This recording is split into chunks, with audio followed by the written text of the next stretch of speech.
Merhaba, iyi günler. Din elden gidiyor lafı bir zamanlar çok popülerdi Türkiye'de.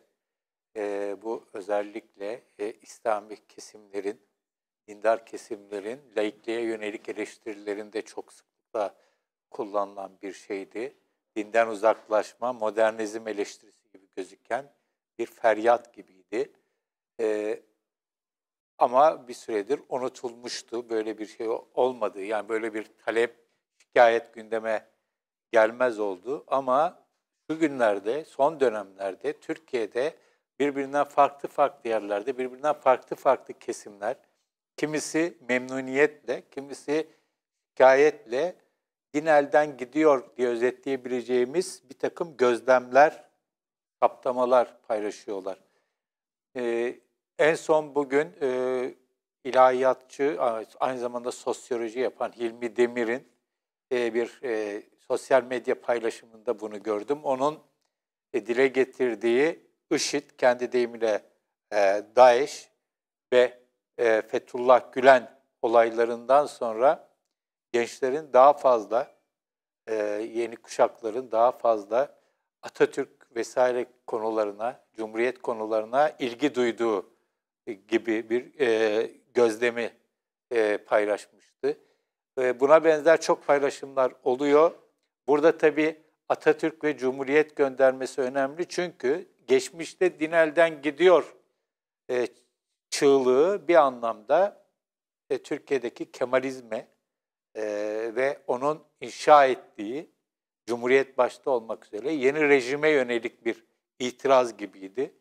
Şimdi tekrar buna dönüş var. Buna dönüşte şöyle bir olay var. Artık insanların dinden soğumaya başladığı, uzaklaşmaya başladığı yolunda bir tespit var. Şöyle söylemek lazım.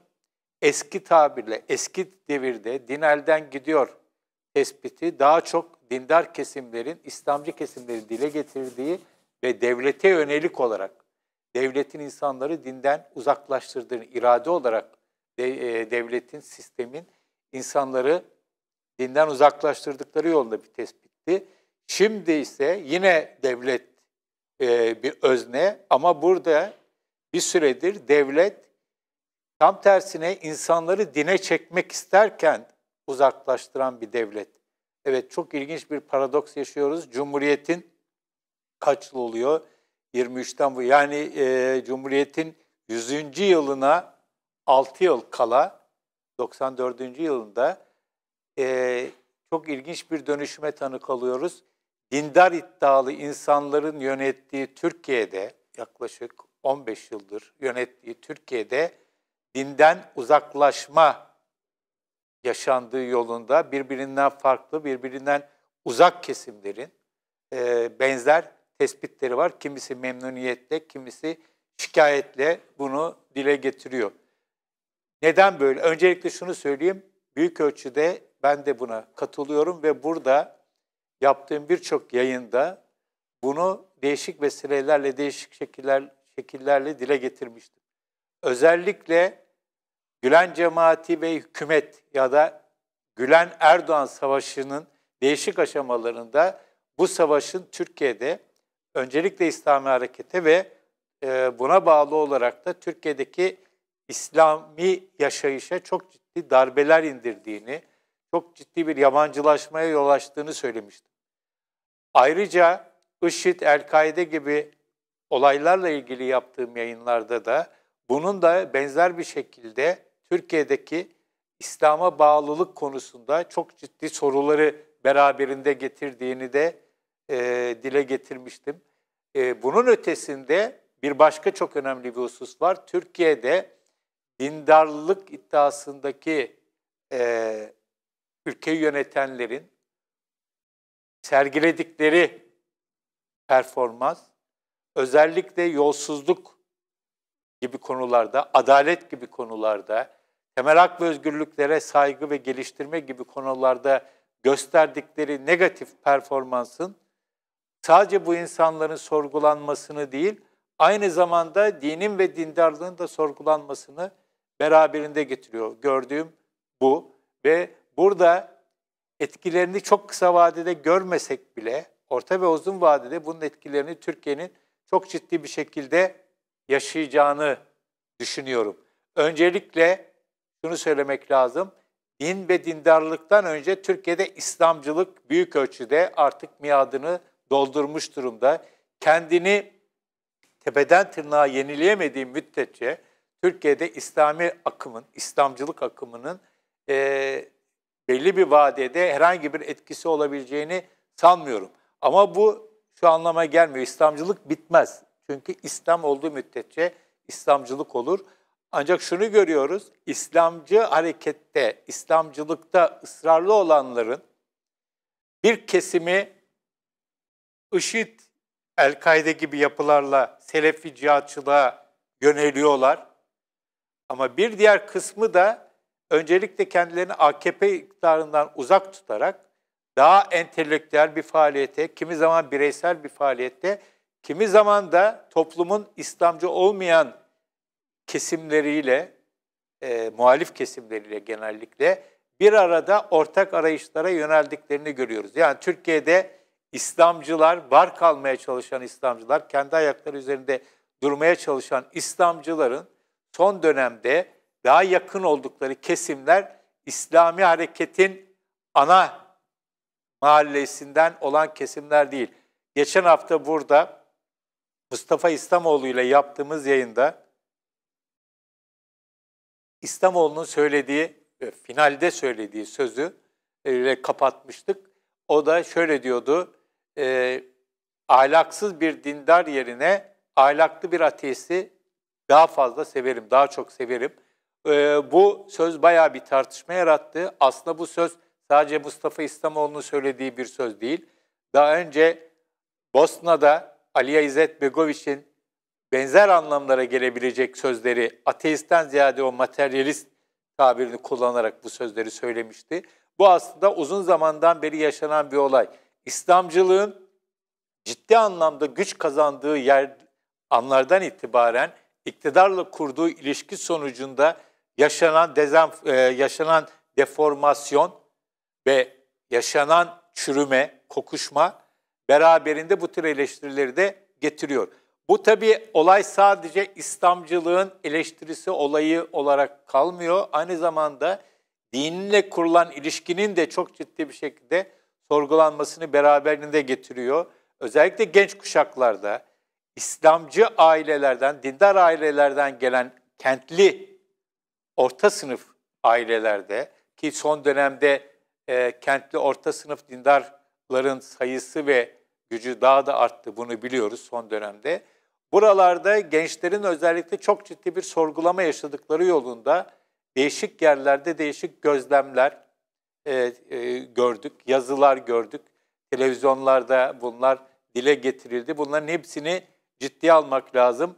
Benim öteden beri dile getirdiğim bir iddia, özellikle dindar ailelerin ve şu son dönemde AK Parti iktidarın nimetlerinden fütursuzca pay alan kesimlerin çocukları içerisinde çok ciddi bir sorgulamanın olduğunu duyuyorum, bazen görüyorum ve bunun sonucunda bazıları İslamcılık iddiasındaki bazılarının Selefi, cihatçı, radikal, alabildiğine radikal yere doğru savrulduğunu, bazılarının sol bir İslamcılığa doğru yöneldiğini ama bir kısmının da dinle olan ilişkilerini çok aza indirdiğini görüyoruz, duyuyoruz. İslamcılık üzerinden başlayan ya da İslamcı iddialı bir iktidarın icraatlarından duyulan rahatsızlıkla başlayan sorgulamaların bir yerden sonra İslamiyet'i sorgulamaya dönüşebildiğini pekala görüyoruz. Deizmin çok yaygınlaştığı söyleniyor. Bir takım yeni dinsel hareketlere olan ilginin arttığını duyuyoruz. Ama en çok duyulan husus dine karşı ilgisizliğin arttığı şeklinde. AK Parti iktidarı özellikle son yıllarda eğitimde dini çok temel bir yere taşımaya çalışıyor ve bu yapılan tespitler de AK Parti iktidarının yapmaya çalıştığının nasıl verimli olmadığını, kendileri açısından verimli olmadığını bize gösteriyor. Devlet eliyle empoze edilmek istenen din yorumlarını toplumun sindirmeme, kabul etmeme gibi bir geleneksel tutumu var. Şu anda benim gördüğüm kadarıyla yaşanan bu. Halbuki benim İslamcılık çalışmaya başladım, gazeteci olarak çalışmaya başladım. 80 ortalarından itibaren başörtüsü yasakları vesaire bütün bunlarla birlikte gençlik kesiminde, öğrenci gençlik içerisinde özellikle dine karşı ve buradan hareketle İslam'a ve İslamcılığa karşı çok yoğun bir ilgi, arayış, okuma, tartışma vardı. Ve bir anlamda devletin yasakçı, baskıcı tutumu insanların, gençlerin özellikle dine ilgisini daha da arttırıyordu. Şimdi bir şekil olarak devletin empoze etmeye çalıştığı din anlayışının gençlik kesiminde çok fazla büyük bir hararetle savunulduğunu göremiyoruz. Gördüğümüz genellikle hani o artık karikatürize olan kefenleriyle Cumhurbaşkanı Erdoğan'ı havaalanlarında karşılayanlar da gördüğümüz tam bir körü körüne bir şeyin peşinden gitmeye çalışan ama entelektüel ve dini, kültürel derinliği çok fazla olmayan bir tür lümpenimsi bir eğilim var. Bu gerçekten var. Ama bu lümpenimsi eğilimin devlet tarafından teşvik ediliyor olması aynı zamanda insanların, gençlerin, özellikle eğitimli gençlerin dine olan ilgisini azaltmaya yol açıyor. Şu son dönemde, özellikle son birkaç yıldır siyasi iktidarın entelektüel ve kültürel anlamda gerçekten artık iyice diplere doğru seyrediyor olmasının insanların dinden uzaklaşmasına, gençlerin dinden uzaklaşmasına da çok ciddi bir şekilde etkisi ve katkısı olduğunu düşünüyorum. Buradan sonra ne olur? Buradan sonra bir müddet Türkiye'de İslam'ın ve İslamcılığın kolay kolay eski gücüne kavuşabileceğini açıkçası sanmıyorum. Şu anda bakın televizyonlara, medyaya, sosyal medyaya din adına konuşanların büyük bir kısmı gerçekten seviyesizlikleriyle öne çıkıyorlar. Yaptıkları kadın aşağılama, başkalarını aşağılama üzerine kurulu bir din anlayışını empoze etmeye çalışıyorlar. Bir diğer husus, şunu da görüyoruz, kendi işlerinde özellikle bir takım cemaatlerin, cemaatimsi yapıların kendi işlerinde muazzam bir kavga var. Bu bir fraksiyon kavgası. Neyin kavgasını veremiyorlar diye soracak olursanız aslında burada tartışma sanki dini yorumlama kavgasıymış gibi duruyor ama buradaki esas kavganın iktidarın nimetlerinden daha fazla yararlanma kavgası olduğunu birazcık dikkatli olanlar, birazcık olayı ciddi bir şekilde değerlendirenler görüyorlar. Dolayısıyla buraya da baktığımız zaman İslam adına ortaya çıkan aktörlere ve kurumlara baktığımız zaman da durumun pek iç açıcı olduğu söylenemez.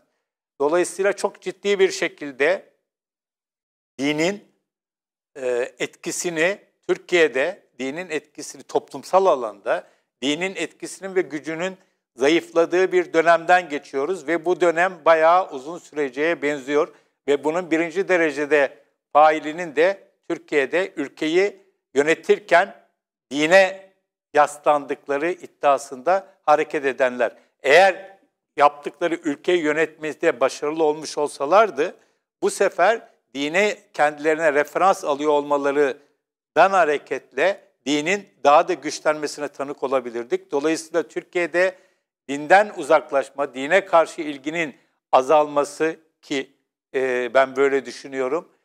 Bunun doğrudan Türkiye'de siyasi iktidarın başarısızlığıyla doğrudan ilgili olduğunu rahatlıkla söyleyebiliriz. Son bir nokta, 1 saat 15 dakika önce Balıkesir Büyükşehir Belediye Başkanı Ahmet Edip Uğur istifa etti. Mecbur kaldığını söyledi. Ailesini tehdit edildiğini söyledi.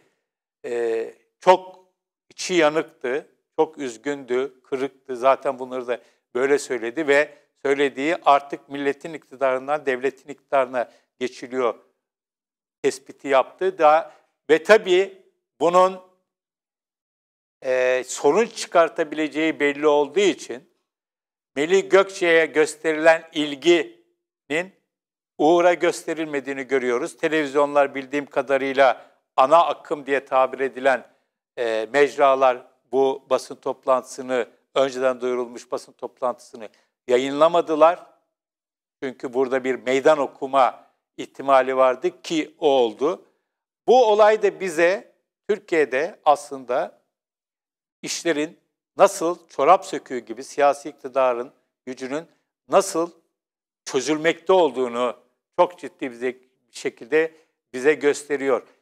Bir büyükşehir belediye başkanı, halkın seçtiği bir belediye başkanı istemeye istifa ediyor ve istifa etme gerekçelerinden birisi olarak da ailesinin tehdit edilmesini de gerekçelerden biri olarak, tek gerekçe bu değil, bunu gösteriyor ve Türkiye'de bu harekete oy vermiş, destek vermiş ve o kişiye oy vermiş, destek vermiş insanların da çok fazla bir itirazı olmuyor.